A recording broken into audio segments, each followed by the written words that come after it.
What's up, everybody? Today I'm going to show you how to strip wire, copper wire. So here I got 14.2 gauge, and I'm stripping the sheathing with my Romex strippers. They're, special strippers just for the outside. I'm gonna try right here, show you how to strip this. Pretty simple. On the 14 gauge, you just make sure you're on the right gauge set. Now I'm showing you my regular strippers that I use normally. These this has, from 8 gauge all the way to 18, but it doesn't matter on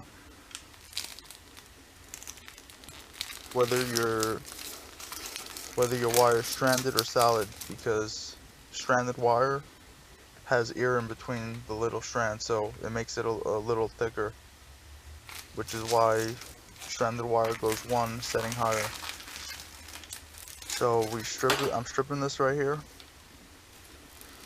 Sometimes it helps if you go a drop on an angle, just to get more leverage on that sheathing. Now you don't want to go on an angle where the teeth are going to cut into the wire, because they're very sharp and they'll cut right through it. But a little bit on an angle, kind of right and left, not on a diagonal, helps sometimes. And you don't want to strip the wire on a gauge smaller. If you do that, by mistake, you want to cut it and start over. I'm going to show you right now what happens when you do that. Basically, you're cutting a little bit around the wire and making it, smaller and more brittle. Right here, I'm stripping it a little bit more on the right gauge, and we'll see what happens when we bend it a little bit.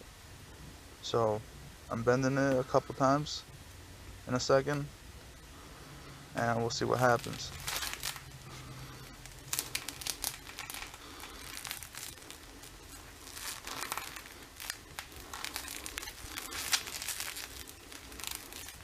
Okay, so after just 6 bends, the wire cracked, and that's not really good. I'm gonna show you what happens with the regular wire just by bending, because any metal, once you bend it enough times, it'll become brittle and lose its strength and crack.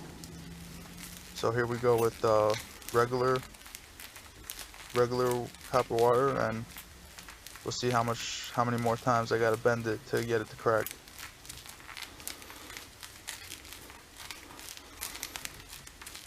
So I don't know if you're counting, but that was 27. So basically it was 4 times stronger than when we stripped it on the